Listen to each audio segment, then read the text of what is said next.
Bienvenue, chers amis, au vendredi de l'histoire Baha'i.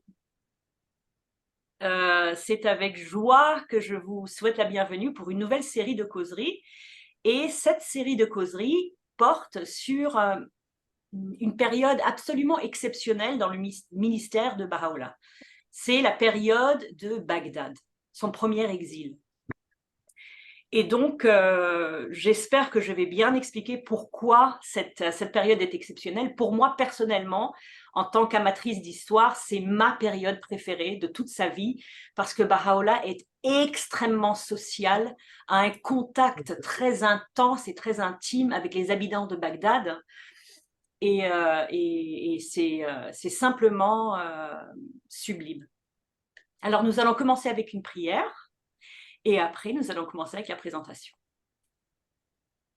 Ô mon Dieu, aide ce serviteur à proclamer ta parole et à réfuter ce qui est vain et faux, à établir la vérité et à faire connaître les saints versets, à révéler les splendeurs et à faire naître l'aurore dans le cœur des justes. En vérité, tu es le généreux, l'indulgent. Abdul Baha. Merci. Alors, je vais vous mettre sur sourdine. Vous m'excusez parce que s'il y a une respiration, ça va changer la vidéo. Donc, je vous mets sur sourdine. Je vais parler à peu près 30 minutes. Et ensuite, nous allons avoir des commentaires et des questions sur la période.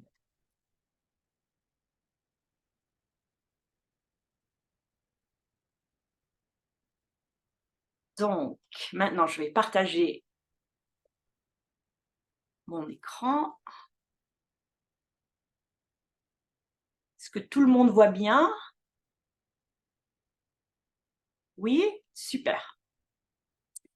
Alors, cette présentation sur la façon dont Baha'u'llah a recréé la communauté Babi de Bagdad est au fond aussi une présentation sur l'importance de l'Irak dans l'histoire de la foi Baha'i et sur l'héritage spirituel de tous les Bahaïs irakiens.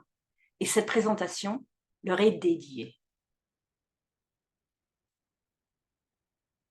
La première partie va vraiment développer pourquoi l'Irak a une place spéciale dans la foi Baha'i, parce qu'elle est le théâtre de 50 ans de préparation spirituelle.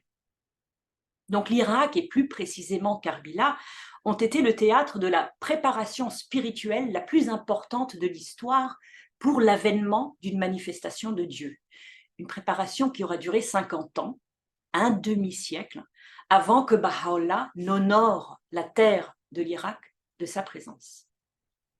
Et bien sûr, on commence au commencement avec Cheikh Ahmad, qui est né en 1793, qu'il est né en 1753 dans une petite ville d'Arabie Saoudite qui s'appelait Ahsaï. Son nom complet, c'est Cheikh Ahmadi Ahsaï. Cheikh Ahmad était un visionnaire, décrit par Shoghi Effendi comme une lumineuse étoile de la direction divine et le héros de la dispensation Babi. Héros H-E-R-A-U-T. Cheikh Ahmad a ressenti un appel divin à régénérer l'islam chiite et il a quitté l'Arabie Saoudite pour les villes saintes et savantes de l'apprentissage chiite, Najaf et Karbila, où il a reçu une formation théologique formelle et est devenu un mujtahid très respecté. Il commença à prêcher et guider ses disciples sur l'avènement proche du Qaim, le promis de l'islam, ce qu'il continua à faire pendant les 16 années qu'il passa en Perse, à l'époque où le Bab et Baha'u'llah sont nés, il était en Perse. Et c'est en Perse qu'il rencontre le jeune Seyyid Kazim Irashti, qu'il nomma immédiatement son successeur et avec qui il retourna à Karbila. Et donc une deuxième connexion avec l'Irak, Seyyid Kazim Irashti, qui était en Irak de 1826 à 1843. Peu de temps avant sa mort en 1826, Cheikh Ahmad quitte Karbila pour la dernière fois et révèle enfin à Seyyid Kazim le secret de sa mission, l'avertissant que le temps est compté et qu'il était urgent de préparer ses disciples à la venue du promis de l'islam. Seyyid Kazim concentre de plus en plus son discours sur les signes de la manifestation du promis, sur son caractère, sur son apparence physique, jusqu'à ce qu'un jour, en 1841, le Bab lui-même en personne vienne visiter Karbila et que Seyyid Kazim le reconnaisse. Seyyid Kazim décédera 2 ans plus tard, en 1843. La troisième connexion avec l'Irak, c'est le Bab. Après avoir passé 6 ans à Bouchir en tant que marchand, le Bab arrive à Karbila dans le cadre de son pèlerinage de l'Atabat. C'est le pèlerinage aux 6 tombeaux de l'islam chiite. Les 6 tombeaux, les 6 tombeaux des imams. Il y en a 6 qui sont en terre d'Irak et il y en a 2, je crois, qui sont en Iran et 2 autres en Arabie Saoudite. Et donc, en 1841, lorsqu'il est en train de faire son pèlerinage dans la Tabat, un matin après l'arrivée du Bab, Seyyid Kazim, sans avoir été prévenu de son arrivée et sans avoir été invité, part à sa rencontre avec un disciple. Ils arrivent devant une maison au petit matin et ils voient le Bab debout à la porte, portant un turban vert, une expression indescriptible d'humilité et de gentillesse sur son visage. Le Bab s'approche doucement de Seyyid Kazim et l'embrasse très affectueusement. Seyyid Kazim exprime une profonde révérence envers le Bab, qui surprenne son disciple, recevant des marques d'affection et de respect sans mot dire, la tête inclinée. Le Bab offre à Seyyid Kazim une boisson délicieuse et rencontrera Seyyid Kazim une autre fois à l'une de ses conférences. Durant cette conférence, Seyyid Kazim indique clairement à ses disciples qui est présent en montrant un rayon de soleil qui atterrit sur les genoux du Bab, mais personne ne comprend sa référence directe. Tahéré a également une connexion à l'Irak. Tahéré, en tant que jeune mariée, est venue passer 13 ans à Karbila, et c'est là qu'elle devient l'adepte de Seyyid Kazim. Et les historiens pensent qu'ils ne se sont jamais rencontrés pendant son premier séjour en Irak. Donc, quand elle retourne à Razvin avec son mari, en 1841, ces nouvelles croyances deviennent une source de conflit dans sa famille. Et ce conflit dure et s'intensifie. Et en 1843, 2 ans après son retour à Razvin, elle retourne en Irak en ayant convaincu sa famille de la laisser partir, prétextant qu'elle allait faire aussi le pèlerinage à la Tabat, au tombeau chiite qui se trouve en Irak. Mais son véritable objectif était en fait de rencontrer finalement Seyyid Kazim, avec qui elle avait entretenu une correspondance par lettres. Tragiquement, Tahéré arrive à Karbila en Irak 10 jours après le décès de Seyyid Kazim.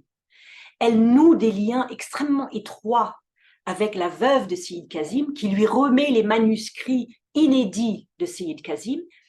Tahéré vit donc dans la maison de Seyyid Kazim et elle reprend ses cours à ses disciples, inédits pour une femme.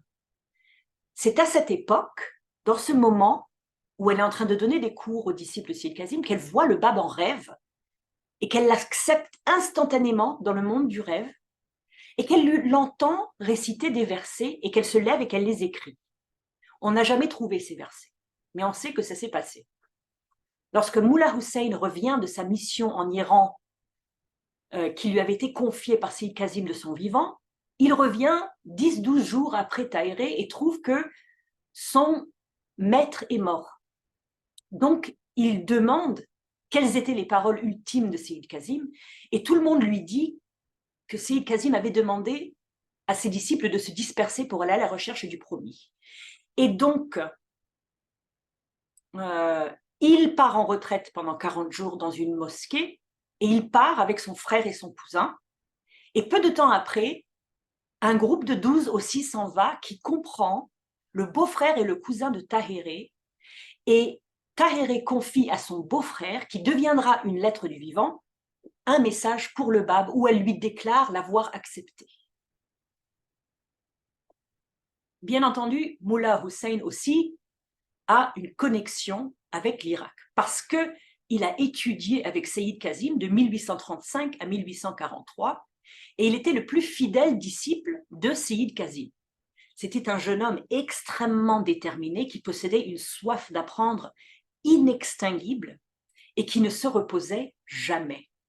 Mullah Hussein revient à Karbila, donc, comme j'avais dit, 11 ou 12 jours après l'arrivée de Tahéré, qui avait pris en charge les cours de Seyyid Kazim, dans la maison de Seyyid Kazim, et il part immédiatement à la recherche du Bab, en partant directement vers Bouchir, en prenant le bateau directement vers Bouchir et continuant directement vers Shiraz. Et on connaît la fin de l'histoire. Une autre connexion avec l'Irak, c'est la 4e lettre du vivant, Mullah Ali Bastami. Mullah Ali Bastami était originaire du Khorasan. Il devint sheikhi, c'est-à-dire disciple de Cheikh Ahmad, et étudia directement avec Seyyid Kazim. Il était extrêmement respecté en tant qu'érudit islamique. Le Bab, pour sa mission, lui confia une mission unique et très importante. Il serait le premier à emmener le message du Bab dans un autre pays que la Perse. L'Irak avait été choisi par le Bab. Et le Bab lui remet une copie du Qayyumul Asma, le commentaire sur la sourate de Joseph, que le Bab a révélé en 40 jours, commençant la nuit de sa déclaration et terminant 40 jours après, quand la dernière lettre du vivant s'est déclarée. Donc, pendant toutes les recherches et les recherches de chacune des lettres du vivant, pendant tout ce temps, c'est le temps où le Bab révéla le Qayyumul Asma. Mullah Ali Bastami arrive à Nadjaf pour sa mission vers août-septembre 1844.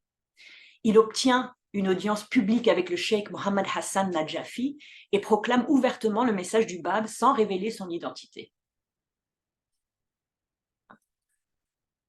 Attendez. Une seconde.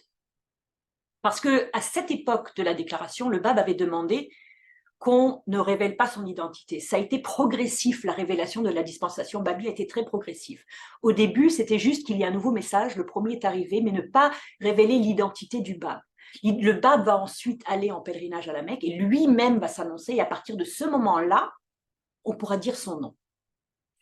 Donc, il déclare la mission et l'arrivée de la nouvelle dispensation et proclame ouvertement le message du Bab.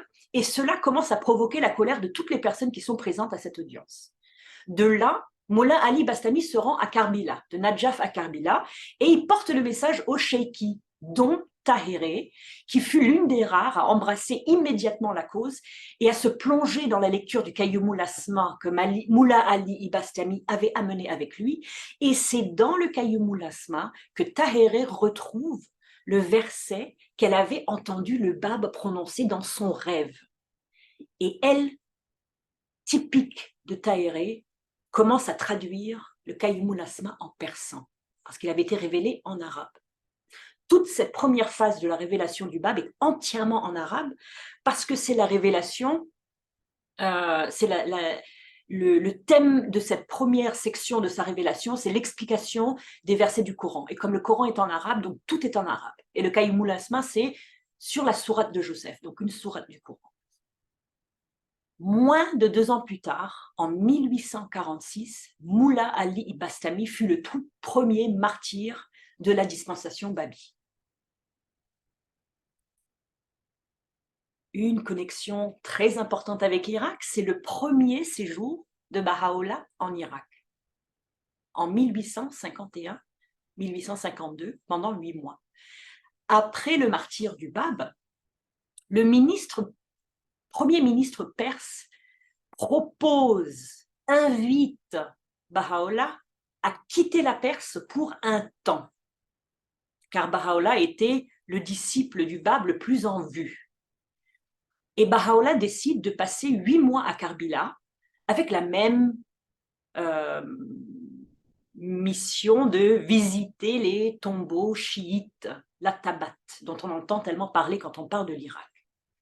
Baha'u'llah passa 8 mois à Karbila de 1851 à 1852, enseignant et approfondissant les babis qui étaient isolés. Ça, c'est très, très important quand on parle de l'Irak, c'est que le centre babi de l'Irak sont isolés par rapport à la Perse. Parce qu'en Perse, il y avait les lettres du vivant, il y avait des gens comme Vahid, il y avait Baha'u'llah, il y avait le Bab, jusqu'à ce qu'il soit exécuté. Et en Irak, ils étaient un peu laissés de côté, c'est-à-dire qu'ils n'avaient pas autant de contact. Et donc, quand Baha'u'llah arrive, c'est quand même énorme, parce que, par exemple, il y a des babis qui avaient été enseignés par Tahéré, qui ont été embobinés par quelqu'un qui disait qu'il était la personnification du Saint-Esprit, et Baha'u'llah a pris son temps pour leur expliquer qu'ils s'étaient fourvoyés, par exemple. Et ça, c'est dû au fait qu'ils étaient un peu plus isolés du centre de la dispensation babi qui était en Perse, évidemment. Les nombreux babis qui ont bénéficié de sa présence à Karbila et à Kazimain et aux autres endroits qu'il a visités pendant ses 8 mois en Irak, lui devinrent très, très dévoués, y compris plusieurs babis qui mourraient plus tard en martyrs. Baha'u'llah était profondément engagé dans la diffusion des enseignements babi et le renforcement des fondations de la communauté babi locale irakienne. Et cette proclamation était tellement intense que Shoghi Effendi dit qu'elle rappelle dans son intensité le premier voyage d'enseignement que Baha'u'llah a effectué dans sa province ancestrale de Nour, immédiatement après avoir accepté le message du Bab. Si vous vous souvenez, quand il a reçu la tablette du Bab, en l'été 1844, il est immédiatement parti pour 2 mois d'enseignement. Bien sûr, la connexion avec l'Irak qui est la plus connue, c'est que la terre d'Irak est la destination du premier exil de Baha'u'llah entre 1853 et 1863.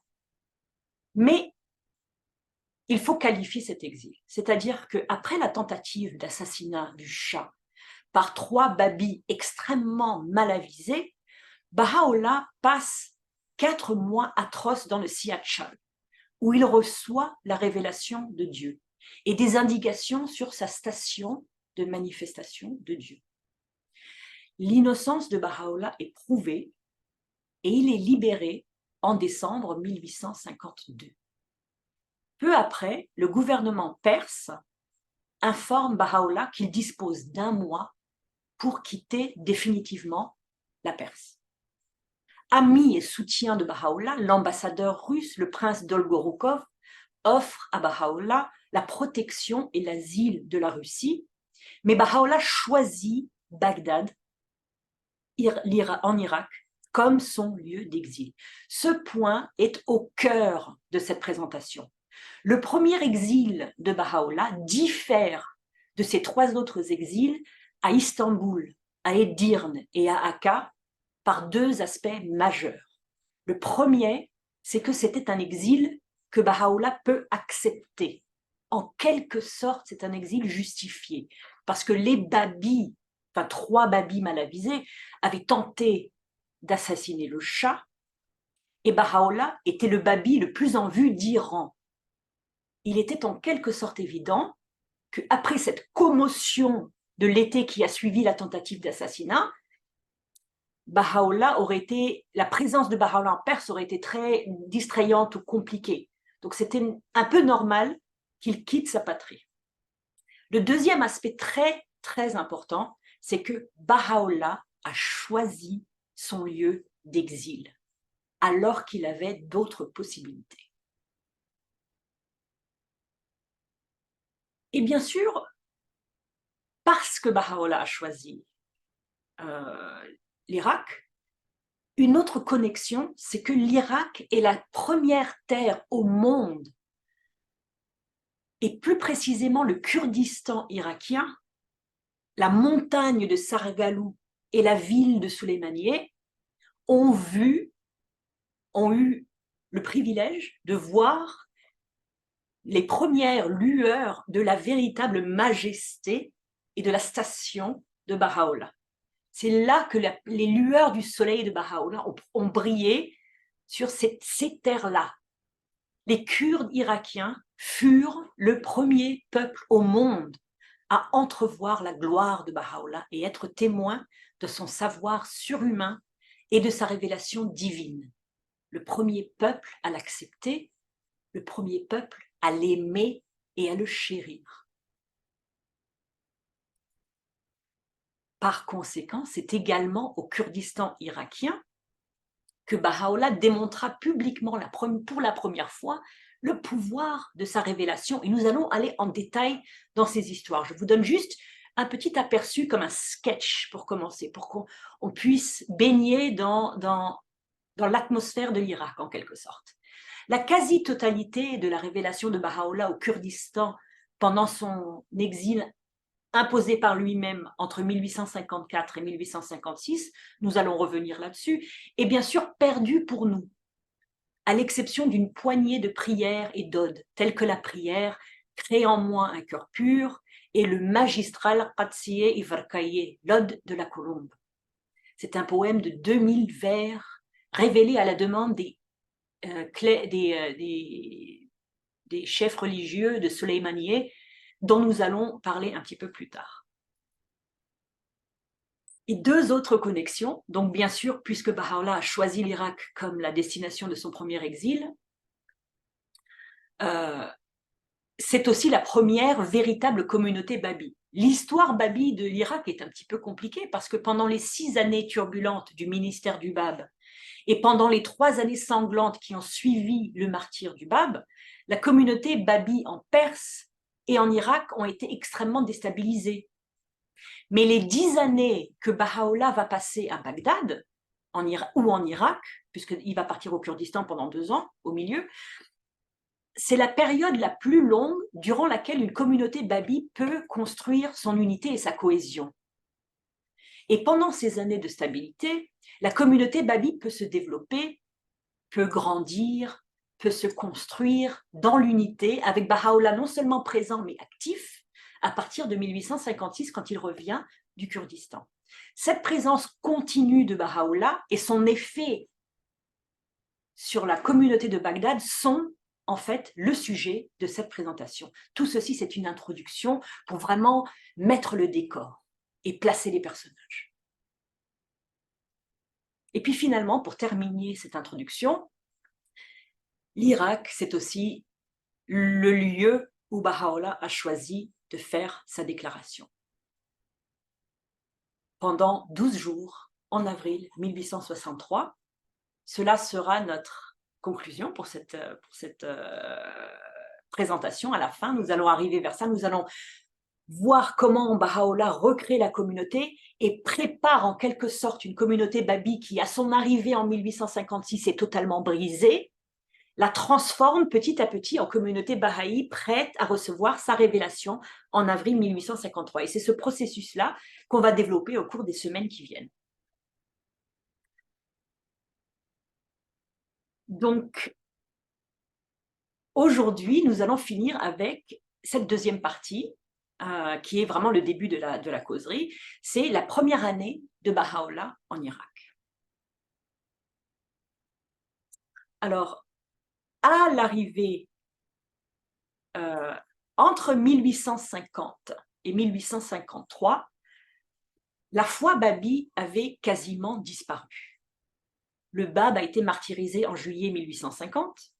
La communauté babi a été largement massacrée en 1849-1850, puis décimée à nouveau durant 1852 après l'attentat sur la vie du Shah. Et pendant cette période, celui qui avait été désigné pour assurer la direction le remplaçant nominal du Bab, Mirza Yahya, a disparu complètement de la circulation pendant 3 années entières. Il avait été choisi pour distraire de Baha'u'llah, pour que Baha'u'llah soit en sécurité. Mais lui, il a complètement disparu. Et donc, c'est Baha'u'llah qui a dû prendre ses responsabilités. Et il a été la source d'inspiration et d'unité de la communauté. Et justement, pendant ces 3 années, d'abord, Abdul-Baha est emprisonné et ensuite exilé. Donc, les babis sont complètement dépourvus de leader. En Perse, Nabil avait voyagé à travers la Perse à cette époque et il avait fait l'observation que en Perse, le feu de la cause avait été presque étouffé partout. Je ne pouvais trouver nulle part une trace de chaleur. Et la situation de la foi babi à Bagdad est encore pire, parce que l'Irak était isolé par rapport à la Perse. Baha'u'llah lui-même a témoigné dans une tablette à sa cousine Mariam de l'état de la communauté babi à son arrivée le 8 avril 1853. À notre arrivée en Irak, la cause de Dieu était plongée dans une profonde torpeur et la brise de la révélation divine était retombée. La plupart des croyants étaient affaiblis, découragés, voire complètement perdus, anéantis. Avant d'aborder la trahison de Baha'u'llah dans la prochaine partie que nous verrons la semaine prochaine, le reste de cette section va porter sur la première année de Baha'u'llah en Irak, de 1853, 8 avril 1853 au 10 avril 1854, où il va disparaître pour aller au Kurdistan. Et on va s'attarder sur la majesté de Baha'u'llah et sa grandeur, l'effet un petit peu que Baha'u'llah a eu sur la communauté baha'i en arrivant, de par le fait qu'il était maintenant manifestation de Dieu, puisqu'il avait reçu la révélation dans le Siyat-Sham, mais un délai avait été imposé. Donc Baha'u'llah ne pouvait pas dire d'où venait cette majesté. Mais cette majesté, elle est palpable, vous allez le voir. Premièrement, par son leadership. Les babis de Bagdad, tellement éloignés du berceau de la foi en Perse, avaient été isolés et laissés à eux-mêmes. Pour vous donner une idée de leur isolement, Baha'u'llah est arrivé pour s'installer à Bagdad pour son premier exil perpétuel de Perse. Il est arrivé exactement 6 ans après le départ de Tahéré, en 1847. Il est arrivé 3 ans après le martyre du Bab, en 1850. Et il est arrivé 1 an après le séjour de 8 mois qu'il avait fait à Karbila en 1851. 2 ans. Mais après l'arrivée de Baha'u'llah, les babis d'Irak désorientés ont pu bénéficier de sa présence rassurante. Et ils pouvaient s'adresser à Baha'u'llah pour la première fois dans leur histoire, en tant que communauté babi d'Irak, pour obtenir des conseils, des orientations, des protections, des explications, des réponses à leurs questions. Donc, l'arrivée de Baha'u'llah à Bagdad et sa première année en 1853-1853-4 marque une reprise pour la cause babi et un renouveau de la foi. La maison de Baha'u'llah et d'Assieh Hanoum, au début, est très petite, mais c'est quand même un havre de paix. Elle ne comporte que 2 pièces. Une pièce pour Baha'u'llah, bien sûr, et une pièce pour Assieh Hanoum et les enfants. Et la pièce d'Assieh Hanoum et les enfants sert de salle de réception. C'est là que Baha'u'llah va recevoir les hommes babis qui viennent lui rendre visite. C'est dans cette salle de réception que Assieh Hanoum aussi va avoir des réunions avec les femmes babis qui avaient reçu l'enseignement de Tahéré il y a 6 ans. La femme de Baha'u'llah, Assieh Hanoum, était délicate, douce, raffinée. Elle était de taille assez grande et elle avait des yeux bleu foncé. Elle était de santé aussi fragile parce que les 3 mois du long et pénible voyage en plein hiver entre l'Irak et la Perse qu'elle avait effectué alors qu'elle était enceinte de plusieurs semaines avaient grandement diminué ses forces et elle était maintenant au terme de sa grossesse. quelques mois après son arrivée à Bagdad, elle donne naissance à son 4e enfant, un petit garçon que Baha'u'llah et elle nommèrent Ali Mohammed. Avec le temps, les fidèles babis arabes et persans de Bagdad commencent à reconnaître que Baha'u'llah incarne les espoirs de la communauté babi. Mais toutes ces choses positives, gardez bien en tête qu'elles vont se retourner contre Baha'u'llah. Parce que pour les briseurs de l'Alliance, toute bonne chose devient pervertie en jalousie. La majesté de Baha'u'llah. Cette image est une ancienne carte en arabe de Bagdad. Vous voyez la rivière Tigre au milieu. Lorsque Baha'u'llah arrive à Bagdad, lui seul et ses proches, comme Asir Hanoum, savent que quelque chose a changé dans son être pendant son emprisonnement au Siacha. Abdul Baha, durant ses premiers mois à Bagdad, reconnaît immédiatement la station divine de son père et se jette à ses pieds, enfant de 9 ans et demi, en lui demandant de donner sa vie pour sa cause. Mais personne d'autre, à ce moment précis, ne sait que Baha'u'llah est celui que Dieu rendra manifeste, le promis annoncé par le Bab. Mais tout comme il est impossible au soleil de cacher sa vraie nature, Baha'u'llah lui-même est incapable de totalement contenir la majesté qui brille en lui. Et au cours de cette première année à Bagdad, 3 incidents vont révéler la gloire de Baha'u'llah à certaines personnes. Ces événements auront des répercussions absolument terribles sur les cœurs des envieux et des jaloux, ces maléfiques ennemis. Un premier incident très important, des océans de lumière, l'histoire de Mirza Akadjan à Karbila.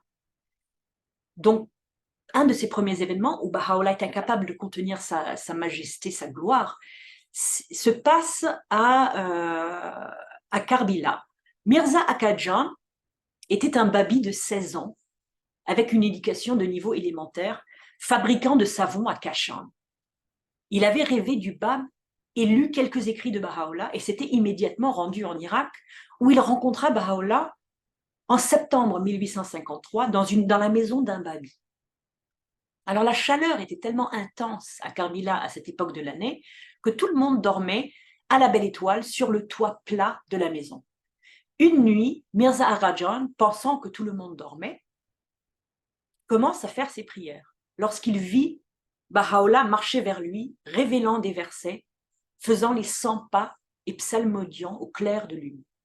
Mirza Akadjan vit des mondes spirituels se déployer devant lui et donna une description de cette impression de Baha'u'llah en pleine révélation. Il me semble qu'à chacun de ses pas et à chacune de ses paroles, des milliers d'océans de lumière surgissaient en face de moi, des milliers de mondes d'une incomparable splendeur se dévoilaient à mes yeux et des milliers de soleils dardaient leurs rayons sur moi. Baha'u'llah fait les 100 pas, chante la révélation et s'adresse à Mirza Akadjan jusqu'à l'aube. Et l'adolescent est entièrement transformé par la majesté dont il a été témoin. Baha'u'llah l'appellera plus tard le premier à croire en lui et lui conférera le titre de Khadimullah, serviteur de Dieu, en lui demandant de ne pas révéler ce qu'il avait vu et qu'il savait être la vérité. Mirza Akadjan sera son secrétaire, prenant en dictée la révélation pendant les 40 ans du ministère de Baha'u'llah. Suprématie. Qazimain, le langage de Badi, unique. Badi veut dire unique. Le deuxième événement démontrant la majesté de Baha'u'llah au cours de cette première année en Irak a lieu lorsque Baha'u'llah visite la ville de Al-Khadimiyya, célèbre pour les sanctuaires jumeaux des 2 imams de l'islam chiite que vous voyez ici avec les dômes dorés. Lors de sa visite à Al-Khadimiyya, Baha'u'llah choisit de révéler un degré infime, microscopique, infinitésimal de la splendeur de sa révélation à 3 personnes, Mirza Akadjan et 2 babis. Baha'u'llah demande à leur hôte s'il aimerait entendre la langue Badi, unique, une langue qui est utilisée par les habitants d'un des mondes de Dieu. Baha'u'llah commence alors à révéler dans cette langue spirituelle ce que Mirza Akadjan décrit comme ayant un effet merveilleux sur l'auditeur. Baha'u'llah dira plus tard à son hôte de Qazimain, Haji, tu as entendu la langue de Badi et tu as été témoin de la suprématie de Dieu sur ces mondes. Remercie-le pour ce bienfait et apprécie-le à sa juste valeur.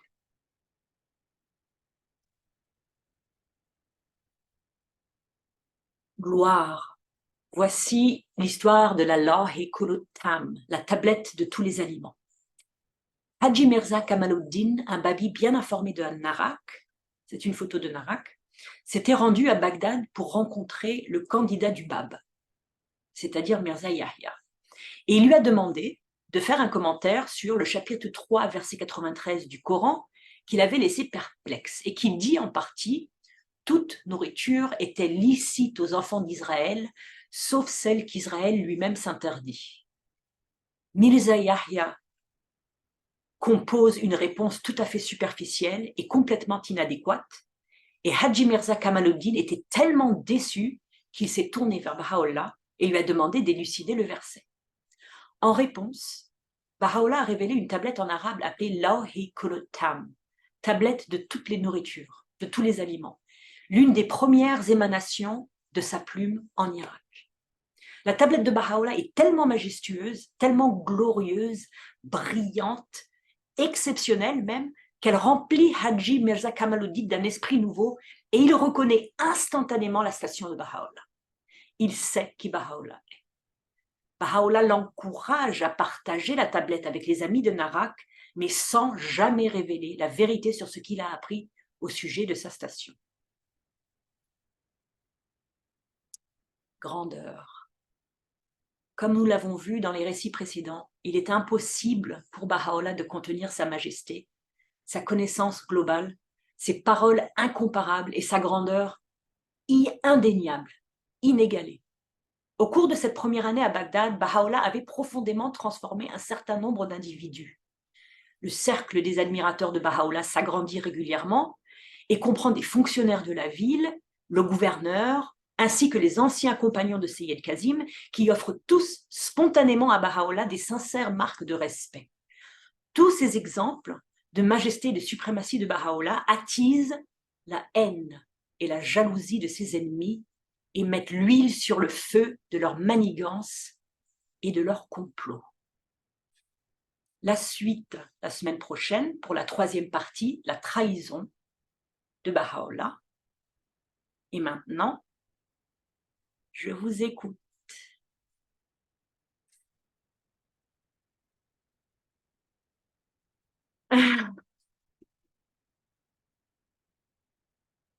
Donc, s'il y a des questions ou des commentaires, je vous invite à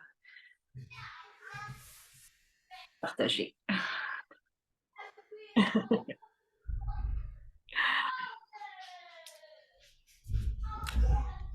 Violetta, bonjour. Bonsoir. Bonjour, bonsoir. Bonsoir tout le monde. Tu as dit au début qu'on pouvait trouver ces épisodes, hein, parce que j'ai loupé celui le dernier. D'accord, oui. On le trouve sur YouTube, sur Oui. quel titre? Oui, alors, c'est les vendredis de l'histoire. Alors, je vais mettre le lien dans le chat. Comme ça, je vais m'abonner tout de suite et je ne le Super, raterai plus. super, voilà. Donc, je mets Parfait. le lien dans le chat. Ça s'appelle les vendredis de l'histoire. Et il n'y a qu'une causerie avant, c'est juste la causerie introductive sur le fait que l'histoire Baha'i a un pouvoir transformateur sur nous parce qu'elle parle de l'alliance, en quelque sorte. Super. De rien.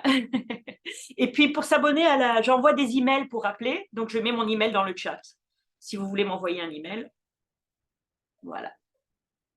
Alors, que pensez-vous de cette histoire de l'Irak? Est-ce qu'il y a des choses qui étaient nouvelles pour vous? À quoi ça vous a fait penser? J'aimerais avoir un retour. Vous n'êtes pas obligé de parler non plus. Hein. Moi, je voudrais dire que maintenant, j'ai compris pourquoi Baha'u'llah a choisi Bagdad. Parce que, enfin, je suppose que c'est parce qu'il y avait un besoin là et puis aussi une communauté à créer. Et puis, j'ai bien aimé aussi qu'il n'y a pas de langue de bois parce que, en fait, toujours j'étais mal à l'aise avec cette histoire de dire que Baha'u'llah, il est exilé toujours sans volonté là où il allait. C'est pas vrai pour Bagdad. Ouais. Ensuite, j'ai bien aimé les commentaires que tu as fait sur Asiyi parce que ça m'a appris des choses sur elle. Ouais. Voilà. Et Ouais. puis, je voulais que tu me confirmes Mirza Akajan, après, il est Oui, devenu brisard au temps d'Abdul Baha. tout à fait. Tout à D'accord. fait. Là, je sais que c'est pas vraiment, on n'explique pas trop ça, mais j'ai comme l'impression que il est resté fidèle, fidèle, fidèle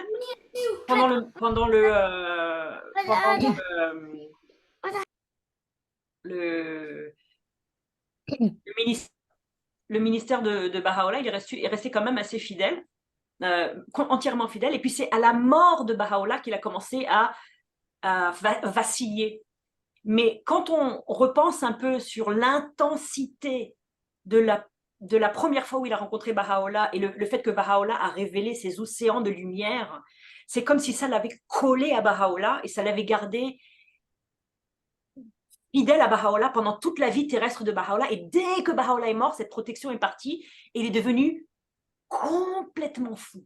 À des moments, il sautillait en disant Allah Wapa, Allah Wapa, Allah Wapa. Comme ça, il suivait les Bahaïs. Ou alors il dormait dans le tombeau de Baha'u'llah, il ressortait avec son bonnet de nuit et puis il raturait les tablettes de Baha'u'llah. Enfin, il est devenu complètement.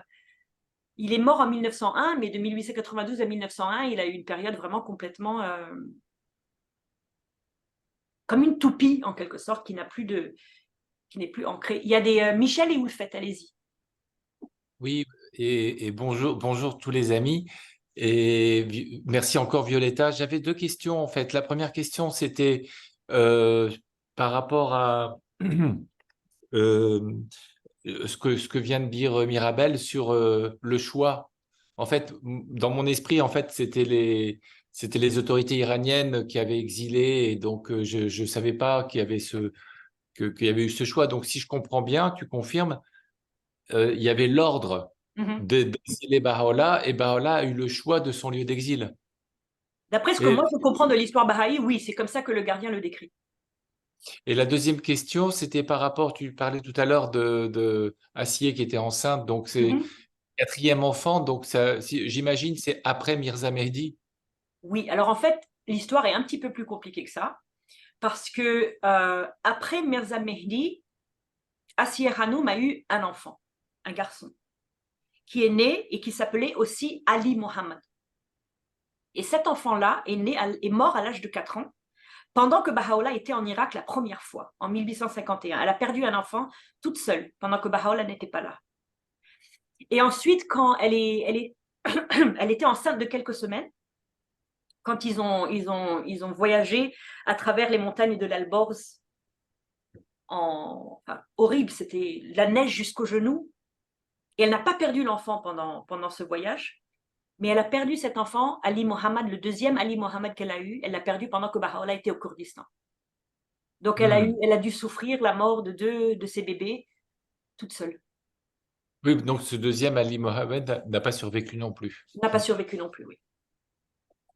En fait, il est pas mort tout de suite, hein. C'est Non, parce que Mirza Yahya, il voulait oui, pas oui, qu'il aille chez le médecin. exactement. Donc, s'il est né en 1853 quand ils sont arrivés, il est mort entre 1854 et 1856, probablement un peu avant qu'ils arrivent dans la maison, dans la très sainte demeure.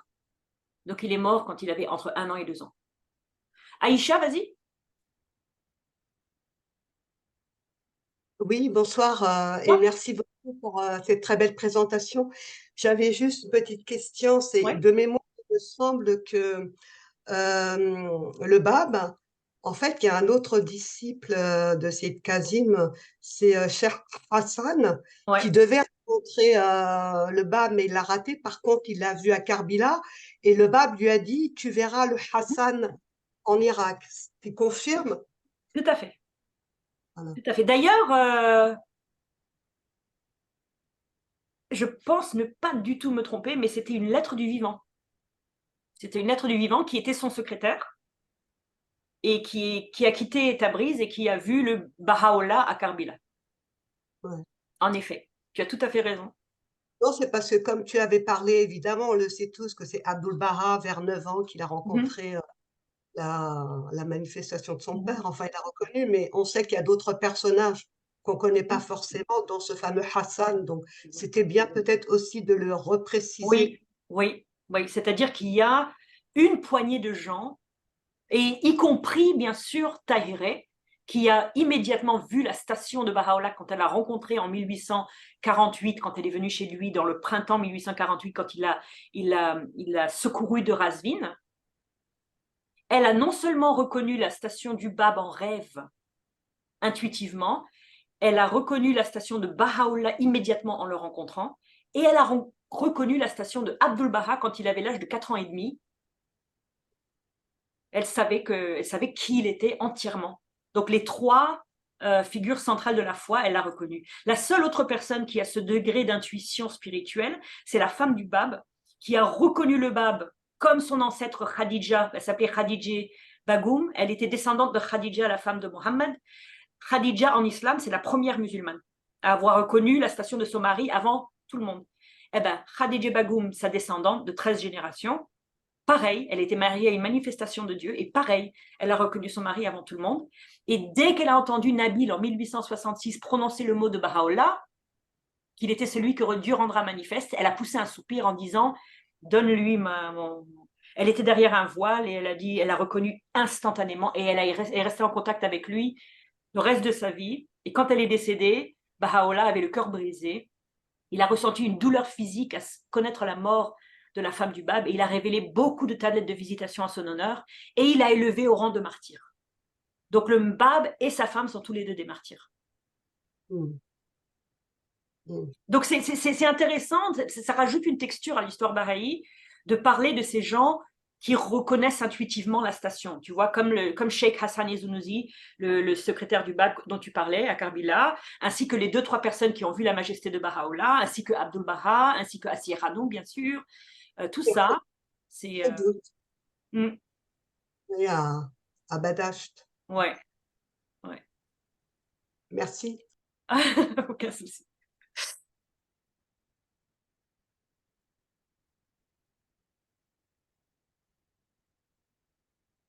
J'aime beaucoup cette période. Parce que une des choses dans cette période, c'est que je ressens beaucoup l'intimité entre Baha'u'llah et les Babis, entre Baha'u'llah et les Irakiens. Toutes ces interactions, elles sont très intimes. Elles ont une saveur un peu. Oui, Roland. Au revoir. Au revoir. Je vais m'occuper des enfants. Ça fait plaisir de revoir Merci d'être venu. plein des visages connus là que je ne vois pas depuis longtemps. Allez, bisous à tout le monde. Bye. Voilà. Et je voulais dire que ce que tu viens de dire là, tu le rends très bien, que tu sens l'intimité. Et puis ça, moi aussi, j'ai ressenti davantage d'intimité avec tout, de proximité, disons, parce qu'intimité, peut-être pour moi, c'est exagéré, mais de proximité, de les avoir plus vivants et pas seulement des nuages. C'est les détails qui font ça. Oui, voilà. Ça le rend plus vrai pour toi parce que je décris Asir Hanom et je parle qu'elle était enceinte pendant le voyage. Ça, souvent, on a tendance à… Quand on raconte les histoires, on réduit les détails, et quand on réduit les détails, on perd la texture. Mais aussi, par exemple, tu racontes qu'elle recevait les femmes, alors qu'on a l'habitude de raconter que les femmes, elles sont dans leur coin. Donc là, ça donne aussi de la vitalité aux femmes de l'époque, même si on n'a pas grand-chose sur le plan de l'écrit, quoi. Ouais, c'est vrai. Et ça vient beaucoup d'une chercheuse iranienne qui s'appelle Baharieh Mahani, qui a écrit un livre en anglais qui s'appelle Leaves of the Twin Divine Trees. Je vais vous l'écrire dans le chat. Et donc, il est disponible sur Kindle. Et donc, ce détail en particulier, il vient de son livre.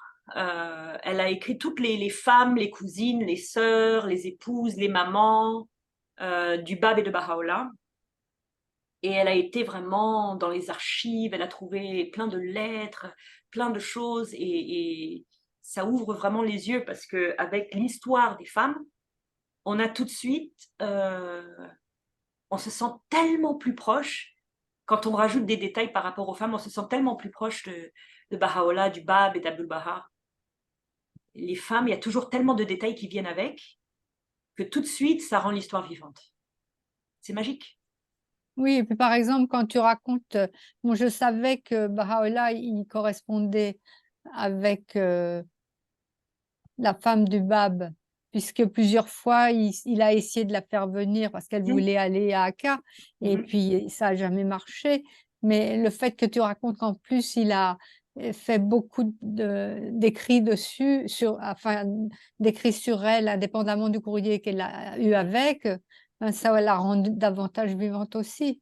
Ouais, ouais. C'est très très triste l'histoire de Khadija Bagoum parce que pendant 20 ans, elle a voulu rencontrer Asiye Hanoum parce qu'on parle des manifestations jumelles, mais qui dit manifestation jumelle dit aussi femme de manifestation jumelle. Donc, Qu'est-ce que c'est, Daniel, que tu nous montres? C'est la couverture du livre ah Leaves. oui, oui, merci, c'est ça. C'est Un publié livre par magnifique. George Ronald.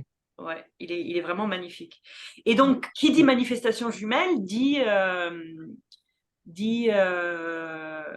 femme de manifestation jumelle. Et donc, Asiye Hanoum de son côté et Khadija Bagoum de son côté, pendant 20 ans, elles ont voulu se rencontrer parce qu'elles étaient toutes les deux femmes de manifestation de Dieu et il n'y avait que l'une ou l'autre qui pouvait comprendre ce qu'elles vivaient.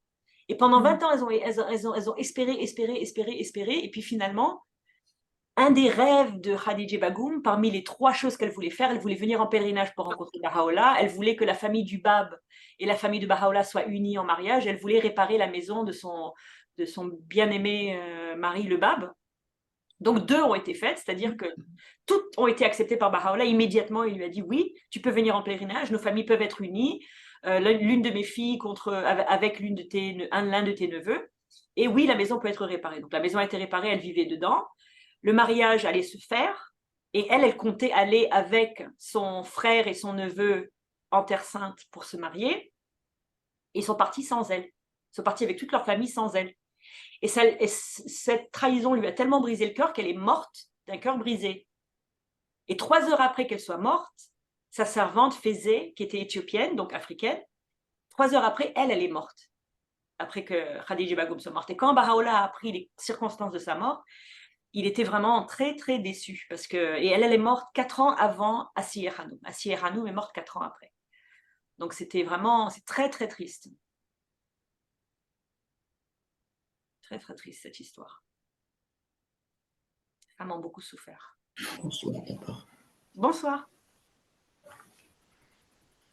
Oui. Violetta, peut-être il faut souligner le plus important ici, c'est les 2 mers qui se rencontrent, les deux océans qui se rencontrent, dont le Coran parle. Il dit que dans la suite, les 2 océans se rencontrent, en faisant allusion à la branche du Bab et la branche de Baha'u'llah qui donneront par la suite Shoghi Effendi. Les 2 branches, Marajul Bahrayni et Taqiyan.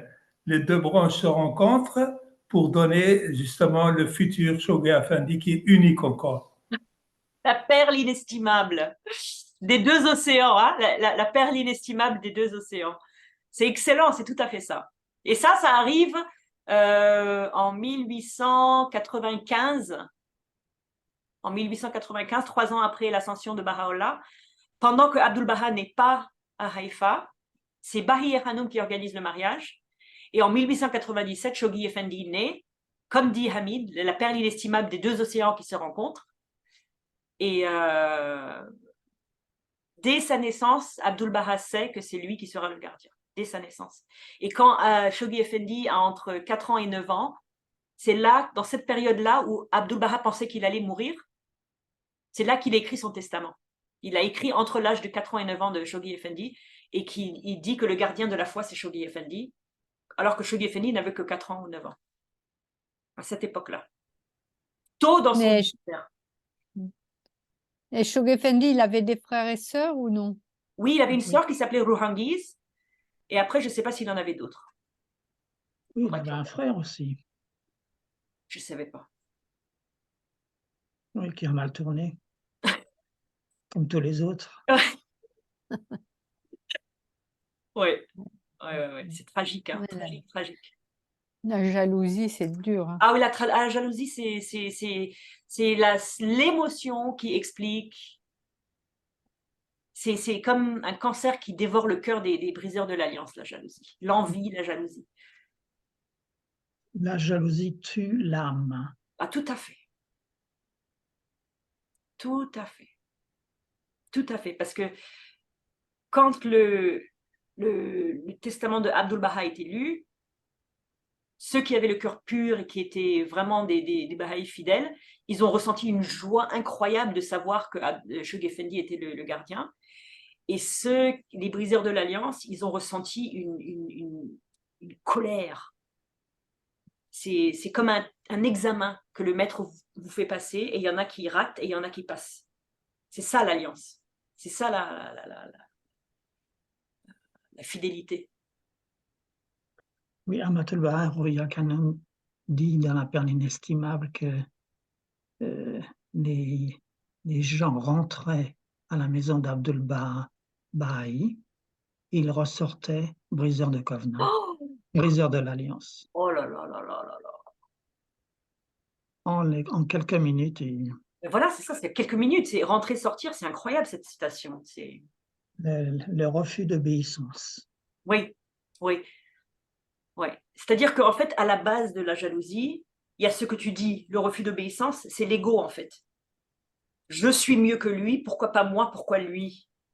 Mais, Daniel, qu'est-ce que ça veut dire? Ça veut dire qu'en fait, parce que quelquefois, la présence peut aussi illuminer l'âme, donc ça veut dire que ça peut être tout ou rien.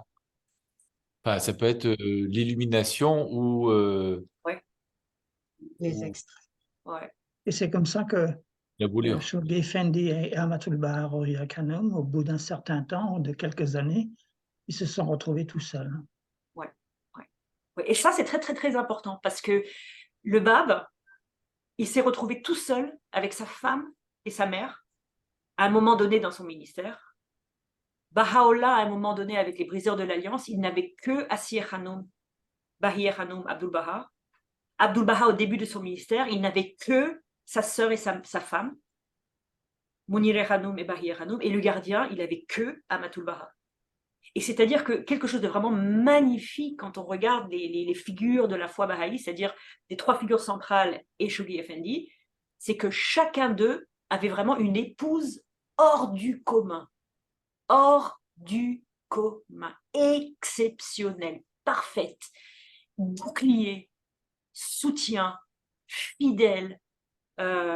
Et ça, c'est quelque chose que je me suis rendu compte, après avoir écrit la 3e chronologie, je me suis rendu compte, je me suis dit, mais en fait, c'est que des mariages qui sont exceptionnels. Unis, unis, unis. Vraiment, c'est une protection divine, hein, vraiment. Hein. Et aussi, Abdul Baha, quand il a voyagé en Europe et surtout en Amérique du Nord, il a vu Mary Maxwell, qui était un enfant de 2 ans, en 1913, 2 ans, et il savait Ouais. qu'elle allait devenir, que ce Ouais. bébé Ah ouais. allait la destinée de ce bébé Ouais. avec Shoghi Effendi. Mais lui, il avait, en fait, Ruhi Hanoum, elle est magique parce qu'elle est née, sa mère avait déjà passé 40 ans. Oui. Et c'est grâce à Abdu'l-Baha. Abdu'l-Baha lui a dit, si tu veux un enfant, je t'en donne un. Elle dit, non, je veux seulement votre volonté. Et il lui a donné un enfant. Elle a eu un enfant. C'est une naissance miraculeuse, comme Mounir Hanoum. Et quand Abdu'l-Baha est venu leur rendre visite, il voulait lui faire un bisou et elle lui a fichu une claque tellement forte que le turban de Abdu'l-Baha est tombé par terre. Et la maman voulait punir l'enfant et il a dit, non, she is sweetness personified. Elle est, La douceur personnifiée. voilà, elle a la douceur personnifiée. Il adorait cette fille, il adorait son caractère. C'est pas n'importe qui va épouser le gardien, il faut que ce soit quelqu'un d'exceptionnel. C'est pas n'importe qui. Non, c'est moi, une de mes théories, c'est que Amatul Baha Roya Hanoum, c'est la reine Baha'i. Elle est fille de martyr et fille de main de la cause et de disciple de Abdu'l-Baha. Elle est main de la cause elle-même. et elle est l'épouse du gardien, qui est descendant de Baha'u'llah et le Bab. Donc pour moi, c'est la royauté Baha'i, il n'y a pas plus. Elle est incroyable.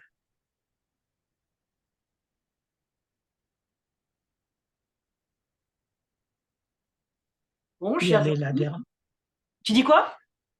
Je voulais simplement dire qu'elle était la dernière Oui. descendante. De la Sainte Famille, la dernière membre de la Sainte Famille.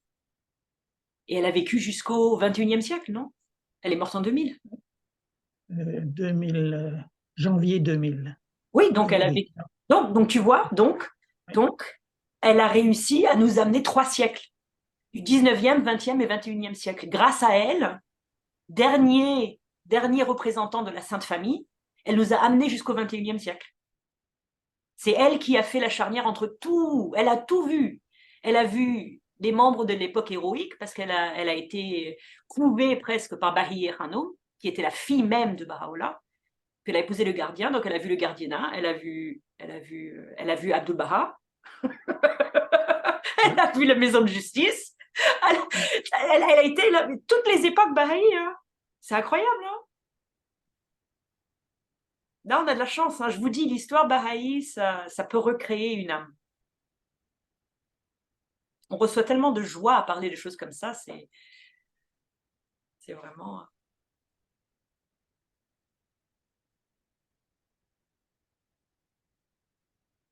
Bon, À chers amis, Montréal. il est 20h30, il est 21h30, je ne vais pas vous garder trop longtemps. Donc, la semaine prochaine, c'est même endroit, même heure. Et je vous informerai quand on changera de sujet. Parce que là, on a juste les 2 parties. Il y a beaucoup de parties pour cette histoire. J'espère que, j'espère que c'était intéressant. Et bon, il va y avoir des remous la semaine prochaine. Donc, préparez-vous. Les briseurs de l'Alliance arrivent. Merci et à vendredi prochain. Merci beaucoup. Merci Au 1000 revoir. fois. Merci. Bonsoir tout le Merci. monde. Au Et bonne soirée revoir. à vous tous. Bonne Bonne soirée. soirée. Merci. Merci. Au revoir. On ne veut pas se quitter, on ne veut pas se quitter.